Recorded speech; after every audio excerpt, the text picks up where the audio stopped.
Pertama-tama saya ingin sedikit membahas tema tentang cara orang Indonesia berdamai dengan COVID. Nah, dilansir dari CNN bahwa hari ini banyak masyarakat yang mulai nggak peduli dengan adanya COVID-19 dikarenakan PSBB jilid 1, jilid 2, jilid 3, bahkan sampai berjilid-jilid itu dirasa kurang efektif untuk menangani penyebaran masyarakat. Apalagi aktivitas masyarakat dikarenakan sistem perekonomian masyarakat itu sendiri sangat kurang. Kemudian juga ditinjau dari Tempo bahwa ia melihat bahwa pasca Lebaran pemerintah masyarakat sudah mulai banyak yang beraktivitas keluar sehingga berkumpul bahkan dengan asik tanpa masker. Mungkin itu sedikit tema yang ingin saya bahas. Kemudian saya ingin menyapa Pak Usman Sayuti sebagai dosen Pusat Pengembangan Bahasa IAIN Padang Sidimpuan. Assalamualaikum, Bang. Waalaikumsalam warahmatullahi wabarakatuh, Bang Dio. Siap, Apa kabar, Bang Dio? Baik, Bang. Oke, Bang. Sebelumnya izin untuk memaparkan materi tentang cara orang Indonesia merespon COVID-19 sebelum, ketika, dan setelah COVID-19 berdamai dengan Indonesia. Nah, kira-kira bagaimana menurut pandangan Bang Usman Sayuti? Izin waktu tepat dipersilahkan, Bang. Oke, terima kasih waktunya oleh Bang Dio. Tema kita kali ini adalah tentang bagaimana cara orang Indonesia merespon COVID-19 sebelum, ketika, dan kemungkinan setelah COVID-19 berdamai dengan Indonesia. Oke, yang pertama kita ucapkan alhamdulillah dulu pada kesempatan ini masih bisa virtual discussion. Mudah-mudahan semuanya kita sehat dan para narasumber juga Pak Lalu dan Pak Surya mudah-mudahan sehat. Oke, menurut saya untuk merespon sebagai orang Indonesia merespon COVID-19 ini, yang pertama saya menyampaikan bahwa seperti yang dikatakan oleh Bang Dio, akhir-akhir ini memang masyarakat Indonesia termasuk saya itu sudah mulai katakanlah tidak khawatir dengan corona. Karena corona ini sudah hampir beberapa bulan ada di sekitar kita. Terlebih di daerah ibu kota, termasuk kota Medan, kota Jakarta, dan lain-lain sebagainya. Namun saya merasa hal yang berbeda ketika di daerah saya, khususnya di daerah Padang Lawas Utara, pada awalnya dia zona green atau zona hijau yang mana new normal akan dilaksanakan di daerah Padang Lawas Utara. Namun pada tanggal bulan ini, akhir-akhir ini, terjadi satu orang positif di daerah Padang Lawas Utara, Kecamatan Padang Bola. Sehingga yang awalnya saya pribadi sebagai orang Indonesia yang dulunya merasa khawatir, saya sebagai warga Paluta yang awalnya sudah mulai tidak khawatir dengan corona karena di daerah kami itu masih zona hijau yang mana new normal akan diterapkan di daerah saya. Dan sebagian sekolah pun sudah mulai beraktivitas normal. Tapi pada tanggal 12 Juni, pada tanggal 12 Juni tahun 2020, daerah saya itu terdapat satu orang positif. Jadi respon saya ketika saya mendengar berita itu, dan berita itu langsung dari Pemda Padang Lawas Utara, yang pertama saya respon adalah saya harus menjaga diri untuk terhindar dari virus tersebut. Bagaimana cara saya merespon virus ini? Yang pertama yang saya lakukan adalah ketika saya keluar dari rumah, yang saya gunakan adalah masker, baik menggunakan kendaraan motor ataupun kendaraan mobil. Kemudian jika menggunakan kendaraan motor, saya menggunakan sarung tangan. Setelah itu, saya gunakan juga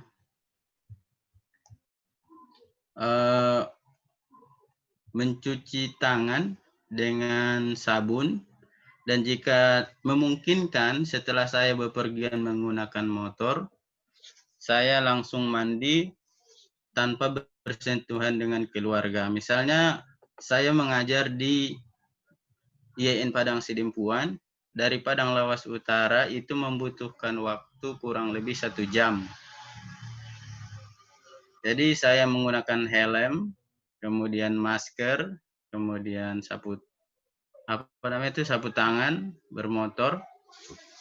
Setelah itu sampai di Sidempuan saya cuci tangan, dan ketika pulang saya usahakan langsung mandi. Walaupun hanya 1 orang yang positif di daerah Padang Lawas Utara, khususnya di Kecamatan Padang Bolak, saya sudah mulai wanti-wanti. Kemudian, seperti yang dianjurkan oleh gugus COVID-19, seperti yang biasa kita dengar, kita menjaga jarak dari keramaian, menghindari keramaian, menjaga jarak dari orang yang kita temui minimal 1 meter. Dan ketika pergi ke keramaian seperti di pasar, kita menggunakan sarung tangan. Kita menggunakan sarung tangan ketika melakukan jual beli. Yang mana sarung tangan itu nanti ketika di rumah kita buka dan kita cuci. Supaya apabila ada virus di dalam sapu tangan tersebut, kita langsung membunuh kuman itu dan kita terhindar dari kuman yang mematikan itu, yaitu virus corona. Kemudian ada hal yang menarik dari daerah Padang Lawas Utara yang sebenarnya ini petuah atau nasihat dari zaman dulu. Saya merasa nasihat ini bermanfaat ketika corona ini. Yang mana nasihat itu ada 5 nasihat. Yang pertama tentang bersihkan jiwamu katanya. Bersihkan jiwamu dalam arti kita harus menghindari penyakit hati. Seperti merasa benci, merasa tidak suka ketika orang melihat bahagia, dan lain sebagainya. Yang kedua, yaitu bersihkan tubuhmu. Bersihkan tubuhmu ini seperti yang biasa kita ketahui, kita harus mandi. Ada yang mandi 2 kali sehari, ada yang mandi 3 kali sehari. Seharusnya kita mandi ketika kita kotor. Apakah itu 3 kali sehari? Belum tentu. Bisa jadi kita bisa mandi harus 4 kali sehari apabila kita bekerja atau menggunakan hal-hal yang membuat badan kita kotor.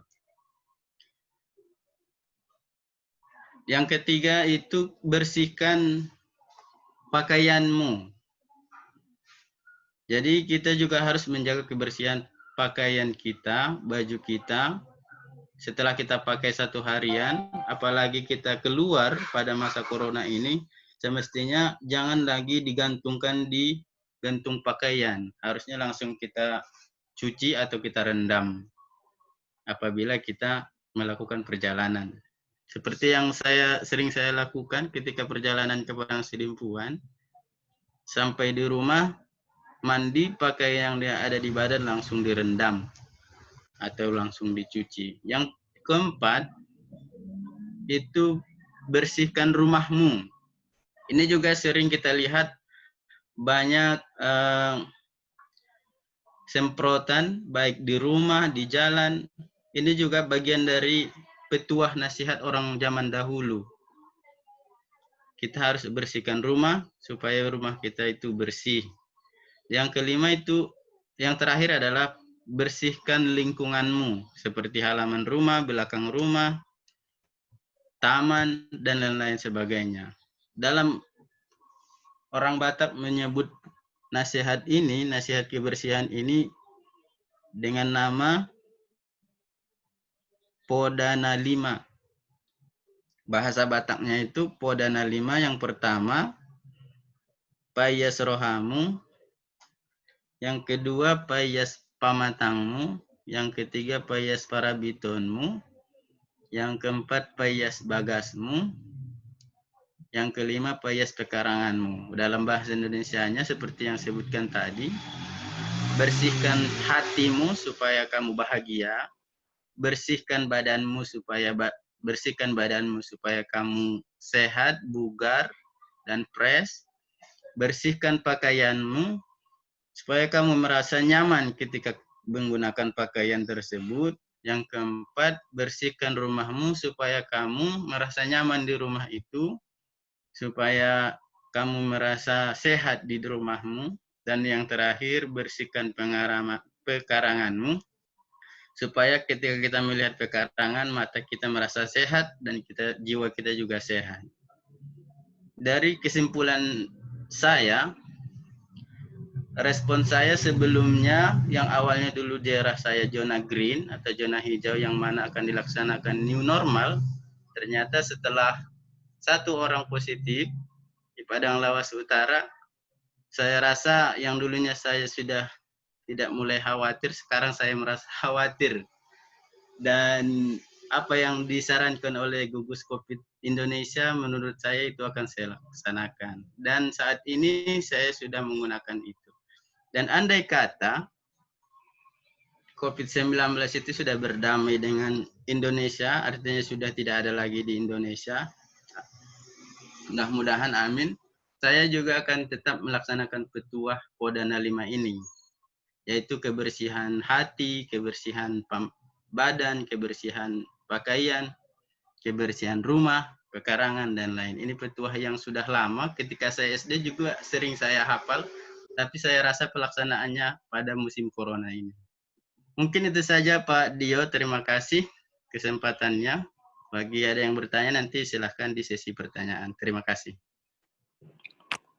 Baik, terima kasih untuk Bang Usman Sayuti yang telah memaparkan. Oke, izin selanjutnya kita geser ke Pak Lalu Muhammad NW sebagai dosen Fakultas Tarbiyah dan Keguruan UIN Mataram. Izin Bang Lalu, bagaimana tanggapan Abang mengenai cara orang Indonesia merespon COVID-19 sebelum, ketika, dan setelah COVID berdamai dengan Indonesia? Waktu dan tempat dipersilakan, Bang. Terima kasih Bang Deo. Berbincang tentang COVID-19 sebenarnya tidak ada yang baru kayaknya. Karena hampir semua media ya, baik cetak maupun elektronik plus medsos, itu semua berbicara tentang COVID-19 ini. Jadi begitu banyak bertumpah ruah lah istilahnya seperti itu. Sehingga apa yang kita dengar sehari-hari ini memang sama-sama kita tahu gitu. Media ini menghiasi, COVID menghiasi semua media gitu ya. Baik dari yang lebay, data yang valid, baik yang hiperbolik, dan seterusnya.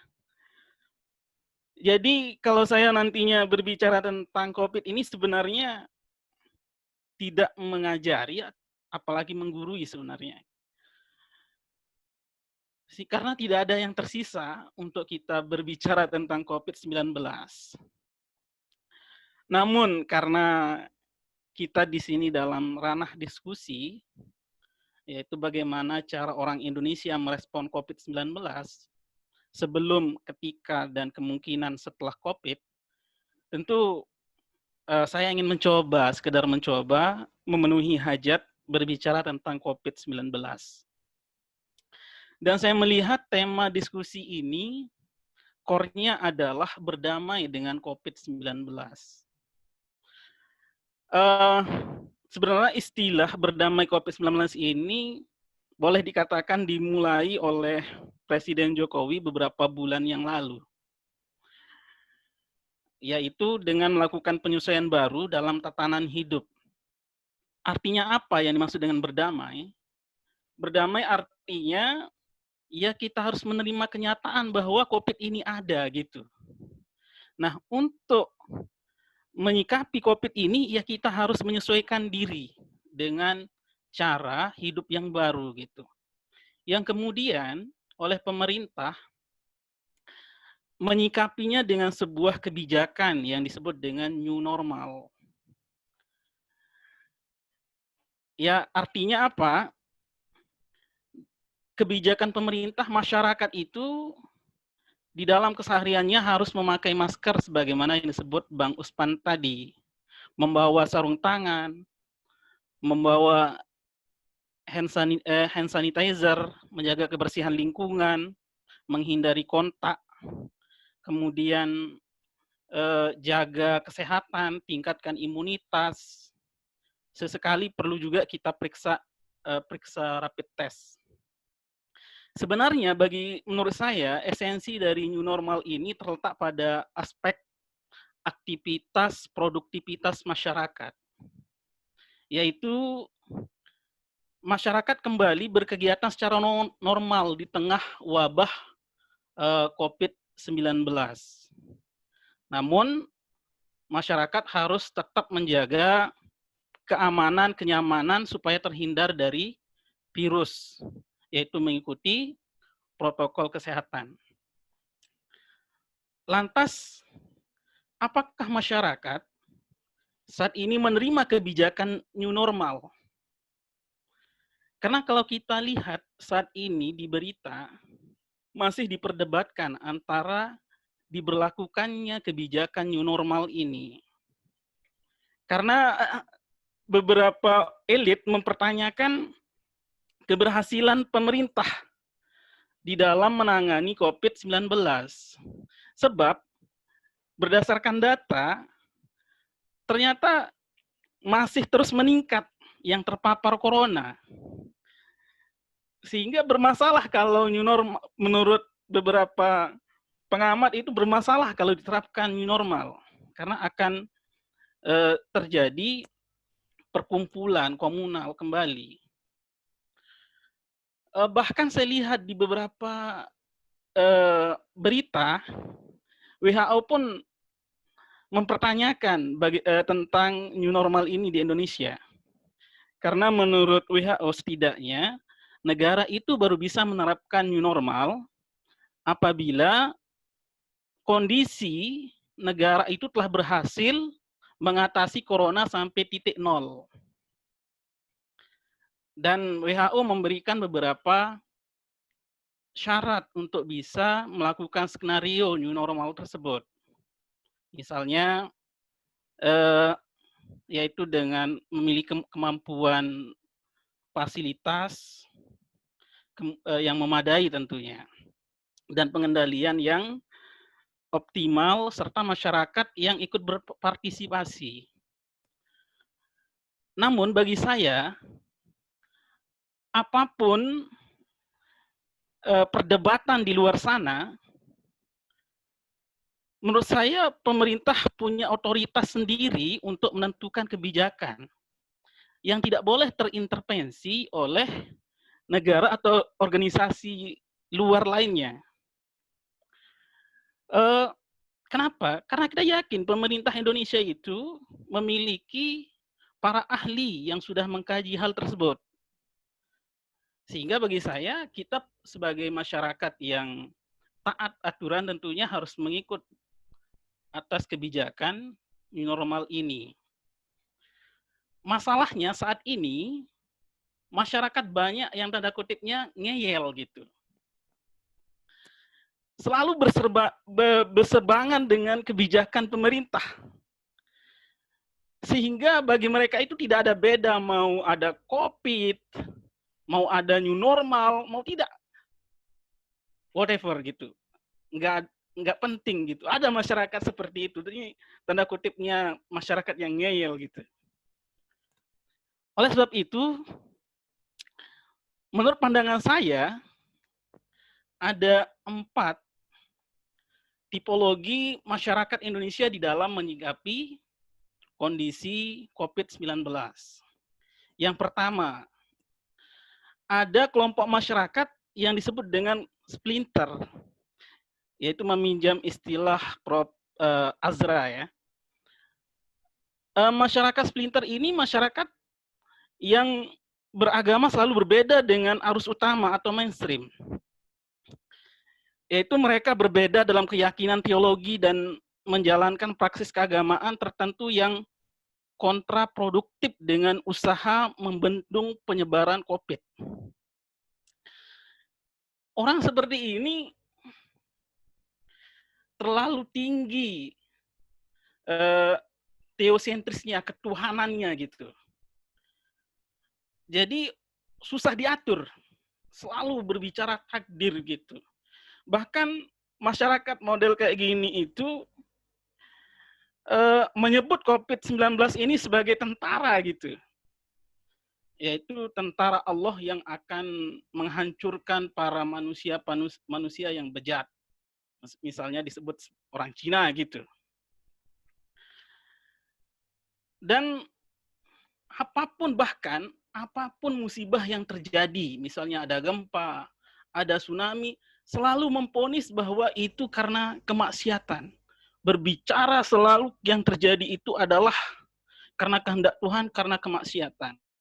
Jadi susah untuk berbicara, berdiskusi dengan kelompok seperti ini gitu.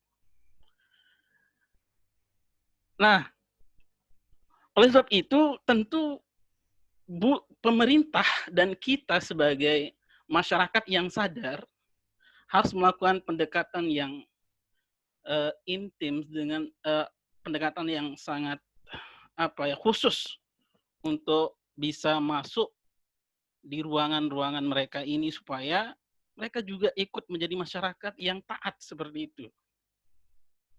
Karena orang seperti ini selalu berbicara mistis gitu. Ketika sesuatu yang terjadi di luar nalar jangkauan mereka, selalu dihubungkan dengan mistis gitu. Susah diajak untuk berpikir data, realita, empiris, dan sebagainya. Saya teringat dengan sejarah bangsa Eropa ya. Saat mereka dalam masa Dark Age atau masa kegelapan. Saat itu kan bangsa Eropa selalu menghubungkan kejadian-kejadian hidupnya itu dengan mitos, kedukunan. Namun justru pada saat itu Islam berani menyatakan bahwa apapun yang terjadi seperti pandemik itu bukan azab atau bukan mitos.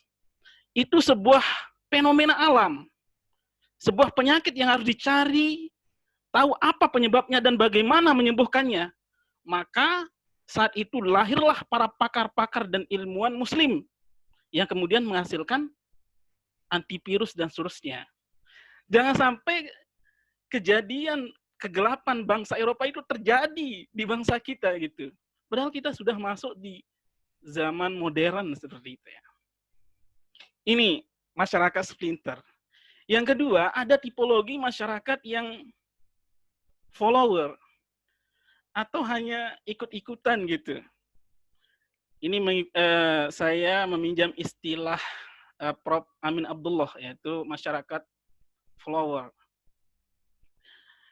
Atau dalam Islam disebut dengan ummah al-ammah, yaitu masyarakat umum. Yaitu secara hidup praktiknya itu ikut-ikutan, ya, mengikuti paham anutan, misalnya organisasi apa yang diikuti, segala instruksi organisasi itulah yang diikuti gitu. Nah, untuk menangani orang seperti ini cukup mendekati tokoh yang dianutnya itu. Jadi tidak sulitlah untuk mengatasi masyarakat follower ini. Artinya pemerintah tinggal memanggil para tokoh dan menjelaskan bagaimana kebijakannya. Nanti para tokoh itulah yang akan menjelaskan kepada para pengikutnya, seperti itu. Dan yang ketiga, ada masyarakat obedience, yaitu masyarakat yang patuh, manut. Yaitu masyarakat yang memiliki ketaatan secara kultural berdasarkan budaya. Jadi ini biasanya terjadi di pedalaman ya, atau di pedesaan, dia memiliki kultur atau khas tersendiri gitu. Segala masalah diselesaikan dengan cara musyawarah, kesepakatan bersama, kolektif. Dan mereka akan tunduk dengan kerelaan sendiri gitu, dengan hasil kesepakatan di masyarakat tersebut. Nah, untuk mendekati orang seperti ini, pemerintah cukup mendatangi dan memberikan informasi, edukasi, dan seterusnya, dan mereka akan sangat cepat menerima. Seperti di kasus ini mungkin sama seperti yang dijelaskan Bang Uspan tadi ya, itu masyarakat obedience ya. Oke, yang terakhir menurut saya, masyarakat dalam menyikapi COVID-19 ini ada namanya masyarakat moderat, yaitu masyarakat yang aware, masyarakat yang fair, ya, yang peduli pada dirinya dan peduli terhadap orang lain gitu. Yaitu tindakannya selalu senantiasa mengharmonisasi diri dengan kondisi lingkungan, yaitu tekstualis, kontekstualis, orangnya teoritis, empiris, sosiologis, praktis. Nah, masyarakat tipologi ini adalah kaum terdidik, ya, yang sering berdiskusi, tukar pikiran, berpendidikan. Ya, tentu ini adalah orang-orang solutif tentunya. Sehingga bagi kaum moderat ini dalam menyikapi COVID itu sangat dinamis dan fleksibel ya, tergantung perkembangan kondisi ya. Sehingga kalau dalam hubungannya dengan misalnya dalam pandang ideologi, mereka secara jernih melihat COVID-19, bahwa COVID-19 ini adalah semata-mata ujian dari Allah gitu. Yang tentunya kullu syai'in hikmatun, segala apa yang terjadi itu memiliki hikmah ya. Misalnya adanya penyakit ini memang fenomena alam yang harus kita hindari, sebagaimana Rasulullah memerintahkan kita untuk menghindari kalau adanya penyakit seperti itu. Perlu mungkin saya sampaikan apa saja hikmah yang terkandung di dalam musibah atau ujian pandemi COVID-19 ini.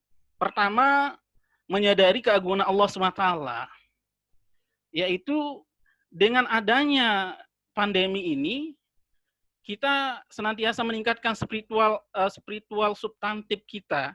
Artinya kita diajarkan beragama itu tidak terjebak dalam simbolik semata, nggak mesti harus sholatnya itu di masjid gitu, atau nggak mesti ibadah di gereja dan seterusnya gitu. Yang kedua, hikmahnya itu perlu kerjasama global antar penganut agama. Karena COVID ini musuh bersama yang menyerang siapa saja. Lintas suku, lintas bangsa, bahkan lintas agama. Jadi kita tidak bermusuh-musuhan gitu.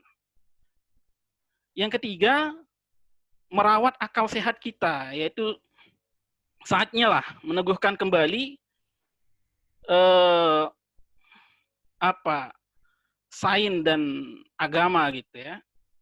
Jadi keduanya penting. Tidak bisa dilihat COVID ini sebatas takdir, namun ada ikhtiar di sana, ada ilmu pengetahuan, sains dan teknologi. Yang keempat, ya, di masa pandemi COVID-19 ini, masyarakat dilatih untuk hidup bersih dan sehat ya.